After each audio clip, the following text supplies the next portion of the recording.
రవిచంద్ర గారు జాయిన్ అయ్యారు. రవిచంద్ర గారు నమస్తే అండి.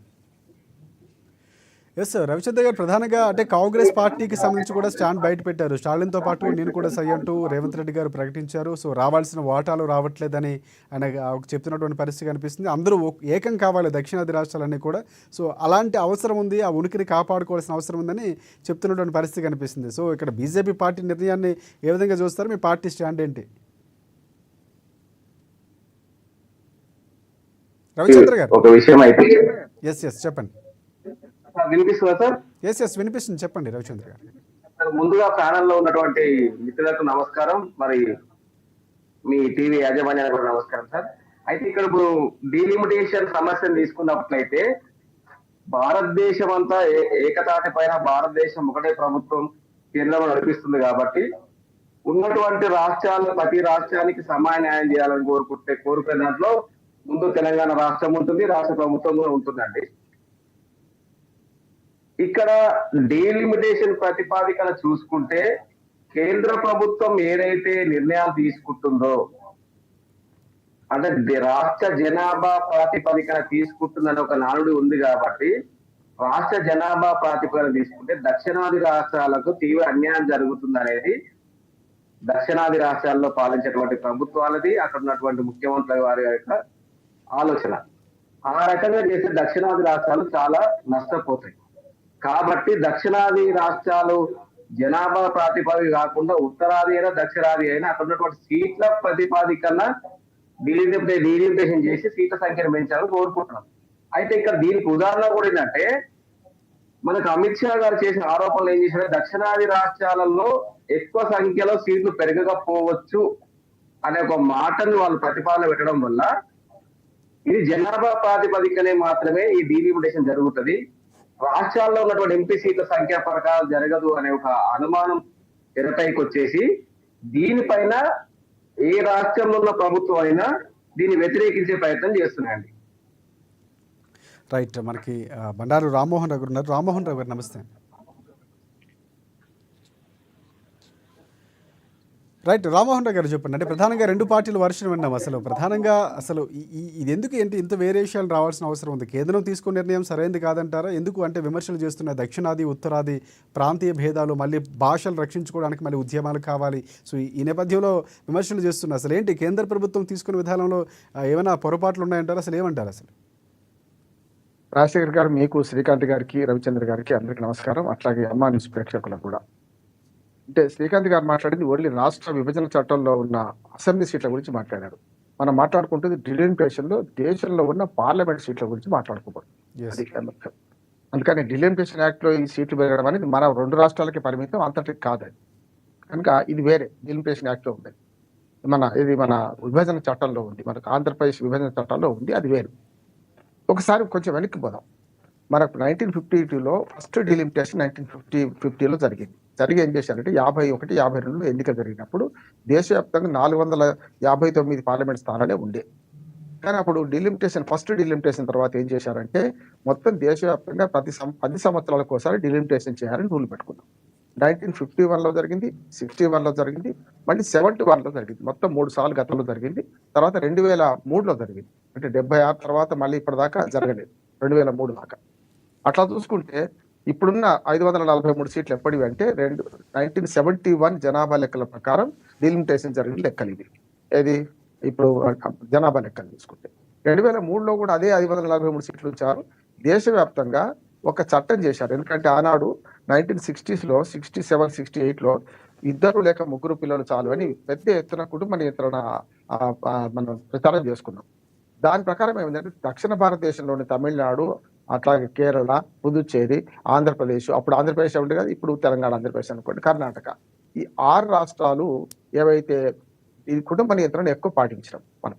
దానివల్ల ఏమైందంటే ఏవైతే బీమారి రాష్ట్రాలు ఉంటాయో అంటే ఉత్తర భారతదేశంలో ఉత్తరప్రదేశ్, బీహారు, మధ్యప్రదేశ్, రాజస్థాన్, ఇవన్నీ బీమారి రాష్ట్రాలు, అంటే రోగగ్రస్త రాష్ట్రాలు అందేవాళ్ళు, అంటే వెనుకబడతారు ఎక్కువ ఉండేది. వాళ్ళు ఇప్పటికి కూడా పిల్లలు కంటే ఉన్నారు ఎక్కువ. దాంతో ఏమైతే ఉత్తర దక్షిణ భారతదేశాల మధ్య జనాభా రేషియో మారింది. ఒకనాడు దేశ జనాభాలో 23% ఉన్న మనము ఇవాళ 18% పడిపోయినాం దక్షిణ భారతదేశంలో నేను చెప్పిన 6 రాష్ట్రాల్లో. బేసిక్ ఇది. కనుక ఇప్పటిదాకా జరుగుతున్న ఏదైతే డిలిమిటేషన్ 3 సార్లు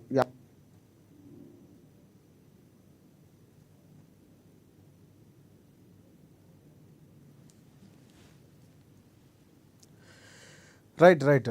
యెస్. శ్రీకాంత్ గారు ఏం చెప్తారంటే ఆయన ఒక వర్షన్ చెప్తున్నారు. ఈ మధ్యలో మనకు కట్ అయ్యారు. సో, ప్రధానంగా ఇంకొక అంశం కూడా వినిపిస్తుంది. అంటే త్రిభాషకు సంబంధించినటువంటి విధానానికి సపోర్ట్ చేస్తాము. భాషలు రక్షించుకోవాల్సిన అవసరం ఉందని కూడా ఇటువైపు రేవంత్ రెడ్డి గారు వ్యాఖ్యానించారు. మీరేమంటారు శ్రీకాంత్ గారు?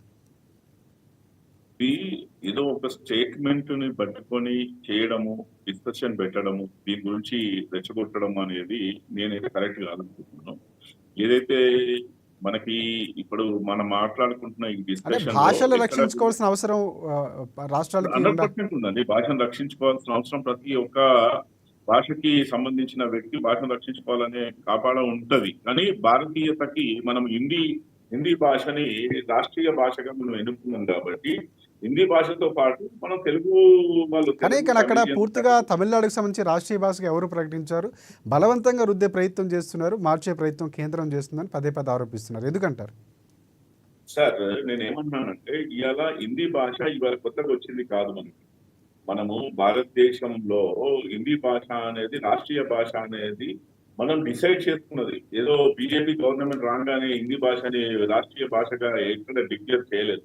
హిందీ భాషతో పాటు మనం ఇక్కడ చూసినప్పుడు హిందీలో దానికన్నా ఇంగ్లీష్ లో తెలుగులోనే మన దగ్గర ఏ గెజెట్ వచ్చినా ఏమొచ్చినా వస్తుంది. కాకపోతే హిందీ అనేది రాష్ట్రీయ భాష అనేది మనం డిసైడ్ చేసుకున్నది. ఇప్పుడు ఇలా కాంగ్రెస్ వాళ్ళు దాన్ని వ్యతిరేకించడం అంటే ఆ రోజు మన స్వతంత్రం వచ్చిన తర్వాత రాష్ట్రీయ భాషగా డిక్లేర్ చేసినప్పుడు దాన్ని ఇచ్చేసారు ప్రతి దగ్గర. మనం ఏదైతే భాషని ఇవాళ ఇచ్చేస్తున్నాం, మనం తెలుగు వాళ్ళం కాబట్టి తెలుగుని మనం కంపల్సరిగా దాన్ని ఇచ్చేయాలనే తాపత్రయం ఉంటుంది. కానీ రాష్ట్ర భాష అనేది ఉంది మనకి. ఆ రాష్ట్ర భాషను మనం ఇచ్చేయాల్సిన అవసరం కూడా ఉంది కానీ కంపల్సరీగా. ఎస్ రవిచంద్ర గారు మీరేమంటారంటే ఇందాక మాట్లాడుతూ త్రిభాష లేకపోతే భాషకు సంబంధించినటువంటి ఇంకా క్లారిటీ రాకుండా ఏదో మాట్లాడడం అనేది కరెక్ట్ కూడా కాదని చెప్పేసి శ్రీకాంత్ గారు అంటున్నారు. మీరేమంటారంటే రేవంత్ రెడ్డి గారిగా చేసినటువంటి వ్యాఖ్యలు ఏవైతే ఉన్నాయో అక్కడ వారు చేసినటువంటి వ్యాఖ్యలకి ఏదో ఊతంగా మాట్లాడారు తప్ప క్లారిటీతో మాట్లాడదన్నటువంటి వ్యాఖ్యలు వినిపిస్తున్నాయి. మీరేమంటారు? క్లారిటీ అని అంటే ఇక్కడ ఒకటే సార్, కేంద్ర ప్రభుత్వం ఏదైతే చేపట్టడానికి డీలిమిటేషన్ చేపట్ట సిద్ధంగా ఉందో ఆ డీలిమిటేషన్ చేసే పద్ధతిలో ఉత్తరాది రాష్ట్రాల్లో రవిచంద్ర గారు భాషకు సంబంధించి భాషలు రక్షించుకోవడం అనేది ప్రధానంగా రేవంత్ రెడ్డి గారు చెప్తున్నారు. తెలుగు భాషకు ముందు నుంచి చాలా మంది చెప్తున్నటువంటి పరిస్థితి భాషలు రక్షించడం రాష్ట్ర ప్రభుత్వాలు కీలకంగా వ్యవహరించాలని చెప్పారు. కానీ ఇక్కడ కేంద్రం ఏదో హిందీ భాషను బలవంతంగా రుద్దే ప్రయత్నం చేశారు. హైదరాబాద్ లాంటి ప్రాంతంలో హిందీ అందరూ మాట్లాడుతున్నటువంటి అవసరం తగ్గట్టుగా అందులోనే రాష్ట్ర భాషగా ఉన్నటువంటి నేపథ్యం కూడా కనిపిస్తుంది. మీరేమంటారు? ఇప్పుడు తెలంగాణ రాష్ట్రంలో కాంగ్రెస్ పార్టీ ప్రభుత్వం వచ్చినాక ప్రభుత్వ పాఠశాలలో కానీ ప్రైవేట్ పాఠశాలలో కూడా పూర్తి స్థాయిలో ఒక తెలుగుకు సంబంధించినటువంటి రాష్ట్ర పాఠశాలకు సంబంధించినటువంటి పూర్తి స్థాయి సిలబస్ కూడా చేర్చాలని ఈ మధ్యలో ప్రతిపాదన పెట్టడం జరిగింది. దాని క్యాబినెట్ కూడా ఆమోదించడం జరిగింది. మిత్రులు కూడా తెలుసు. అయితే ఇప్పుడు రాష్ట్ర భాష హిందీ ఎంచుకున్నప్పటికీ ఏదైతే మన రాష్ట్రంలో ఉన్నటువంటి తెలుగు అంటే ఉమ్మడి రాష్ట్రం ఏపీ కానీ ఇప్పుడు ప్రస్తుతం ఏపీ తెలంగాణలో కూడా తెలుగు భాషనే ఒక సామెత ఉంది కదండి. తెలుగు భాష మన సొంత భాష కాబట్టి మన భాషను మనం రక్షించుకుంటూనే మిగతా భాషలు కూడా ప్రాతినిధ్యం అంటే ప్రతిపాదనించి వాటికి కూడా ప్రాతినిధ్యం ఇచ్చి వాటి కూడా మనుగడ భాషగా పూర్తి పరంగా తీసుకుపోయే ఆలోచన ఉన్నందుకు అలాగే తెలుగు కూడా పూర్తి న్యాయం చేయకునే విధంగా ఎట్లా ఇప్పుడు తమిళనాడులో తమిళియన్స్ ఏ విధంగా మాకు తమిళ భాషనే పెట్టాలి తమిళ భాష పెట్టాలి ఎలాగ తీసుకొస్తున్నారో అదే రకంగా ప్రస్తుతం తెలంగాణ రాష్ట్రంలో కూడా మన తెలుగు భాషకు ప్రాతినిధ్యం కేటాయించాలని సీఎం రేవంత్ రెడ్డి గారు కూడా కోరుకోవడం జరిగింది కదా. ఎస్ అవును సార్ కరెక్ట్. జాయిన్ అవ్వండి. ఎస్ ఒకటి ఇంకోటి అంటే ప్రధానంగా ఒకటి రవిచంద్ర గారు అంటే ముందు నుంచి మనం మాట్లాడుకుంటే ఈరోజు భాషను ప్రకటించడము లేకపోతే తమిళకు ఉన్నటువంటి అంత దృఢ సంకల్పం తెలుగు వాళ్ళు లేదన్నటువంటి విమర్శలు కూడా వినిపిస్తున్నాయి. తెలుగు భాషను రక్షించుకోవడం తెలుగు పదాలు మనం ఎక్కడ కూడా రక్షించుకోవాలి. కానీ వాళ్ళు ద్రవిడ భాషకు ఇచ్చినటువంటి వాల్యూ వేరే ఇస్తున్నారు. భాషలు ఇక్కడ ఏదో రాజకీయం కోసం మాట్లాడుతున్నారు తప్ప నిజమైనటువంటి భాషాభిమానం లేదు అన్నటువంటి కూడా విమర్శలు వినిపిస్తున్నాయి. మీరేమంటారు? భాషాభిమానం లేకపోతే ఇప్పుడు రానున్న కాలంలో విద్యాశాఖకు సంబంధించిన ప్రతి స్కూల్లో కూడా తెలుగును ప్రత్యేకంగా పెట్టాలని ఎందుకు ప్రతిపాదన ఇస్తారండి? కానీ ఇవ్వరు ఒకటి కదా. చాలా భాష ఇంకా చాలా విభాగంలో సంస్కరణలు అంటే ఈ రోజు కాకుండా ముందు నుంచి కూడా ఇప్పుడు మాట్లాడుకుంటే చాలా మంది పిల్లల్లో కూడా ఇంగ్లీష్ మాట్లాడడమే ఫ్యాషన్గా అయిపోయింది. తెలుగు అనేది చాలా, కానీ అక్కడ వాళ్ళు అలా తమిళియన్స్ చాలా చాలా ఎక్కువ ప్రేమిస్తారు, అభిమానిస్తారు. వాళ్ళకి వచ్చినా కూడా మిగతా భాషను మాట్లాడడానికి ఇష్టపడరు. సో అదే ఇక్కడ ఉద్యమం చేస్తున్నటువంటి పరిస్థితి కనిపిస్తుంది. సో ఇక్కడ కేవలం రాజకీయ కోణంలోనే మాట్లాడారా, లేకపోతే నిజంగా భాషాభిమానం ఉందన్నటువంటి ప్రశ్నలు లేవనెత్తున్నారు. దానికి మీరేమంటారు?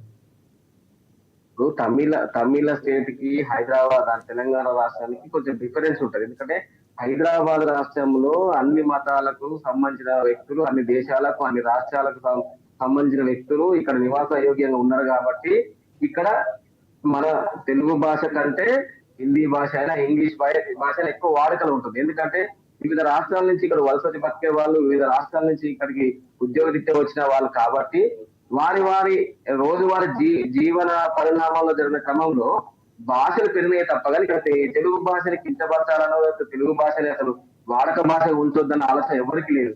కాకపోతే ఏంటంటే ఇప్పుడు ఉన్నటువంటి భాషలు ఏదైతే వాడుక భాషలు ఉన్నాయో దానికి తగ్గట్టుగా దాన్ని పెరిగే విధంగా ఇక్కడ తెలంగాణ రాష్ట్రానికి సంబంధించిన వ్యక్తులు తెలుగులో పూర్తి వివరంగా వాళ్ళకి అవగాహన ఉండే విధంగా తెలుగుని ఇక్కడ బోధించాలనేది ఒక సమీకరణ ప్రకారం తీసుకొచ్చి, ఒక ఉద్యమం తీసుకొచ్చి దాని గత ప్రభుత్వాలు పట్టించుకుపోయినప్పటికీ తెలంగాణ రాష్ట్రంలో ఉన్నటువంటి కాంగ్రెస్ ప్రభుత్వం, రేవంత్ రెడ్డి గారి ప్రభుత్వం పట్టించుకొని దాన్ని